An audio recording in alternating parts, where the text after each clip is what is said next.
Hey there! Today we're spending a spring day in London. I feel like this is the time of year when the city starts feeling a bit softer again. The days get longer, flowers start showing up everywhere, and suddenly everyone is outside pretending we can totally trust British weather. So today's a slower day, no big checklist, just enjoying London in spring. First up is Freightliners Farm. This place surprised me because you step inside and you completely forget you're still in London. You've got goats, chicken, sheep, and loads of greenery. And somehow it feels like a teeny countryside escape squeezed between city streets.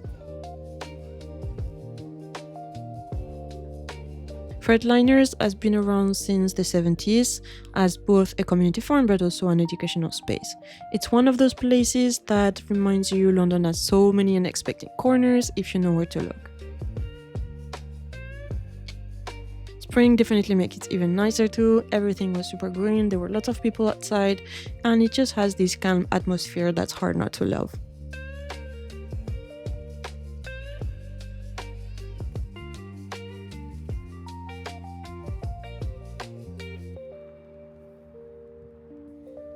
After that, we were just wandering around, and for once it was not raining, so we just enjoyed it.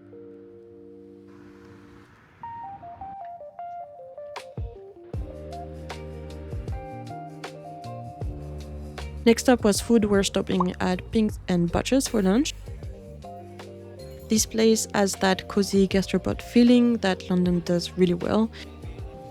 And the menu changes with the season, which feels very fitting for today. We ordered a pate as a starter, and then we shared this meat pie with bone marrow. It was delicious, and I would definitely recommend this place again. After lunch, we were heading to Culpeper Community Garden, and this is another one of those spots that feels like a hidden London secret. The garden was built on land damaged during the war and is now this lovely community space filled with flowers, plants, and little quiet corners to sit. I always love places like this because London can be hectic, and then suddenly you find somewhere like this and everything slows down for a minute. Spring is probably the best time to visit too because you can really see everything coming back to life.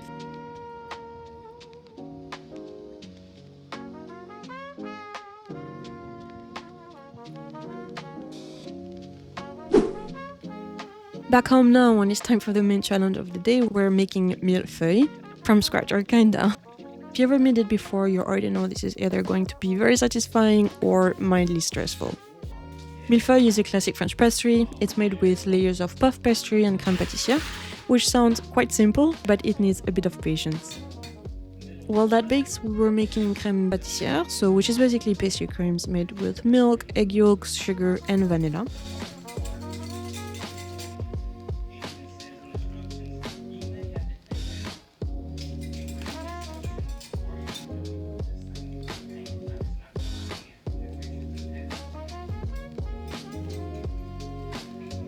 This part always feels slightly risky because you're stirring and just hoping it thickens beautifully instead of turning into scrambled eggs. Baking can really keep you humble.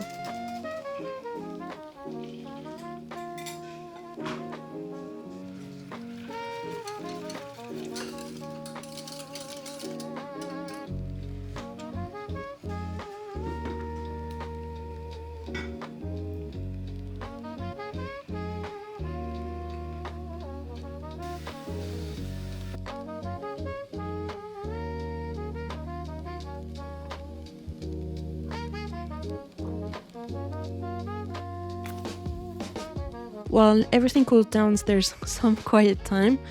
I've been reading Intermezzo by Saleone. I've had mixed feelings in the past from her previous books. I loved Normal People, but I really didn't care much about Conversations with Friends. But so far I do enjoy reading that book.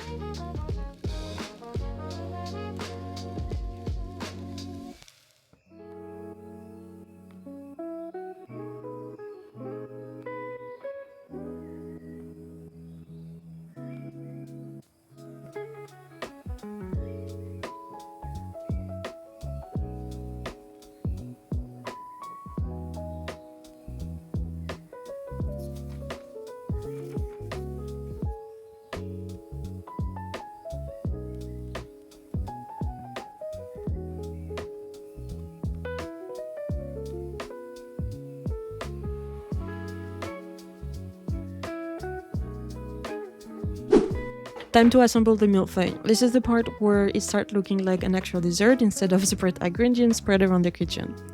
First is a layer of pastry and then a layer of crème pâtissière, and I've been trying very hard not to destroy the whole thing in the process. Finally, we made it was time to heat. Honestly, after all that effort, it tastes even better. And I feel like this ended up being the perfect spring day in London. Thanks for coming along with me, and I'll see you in the next video.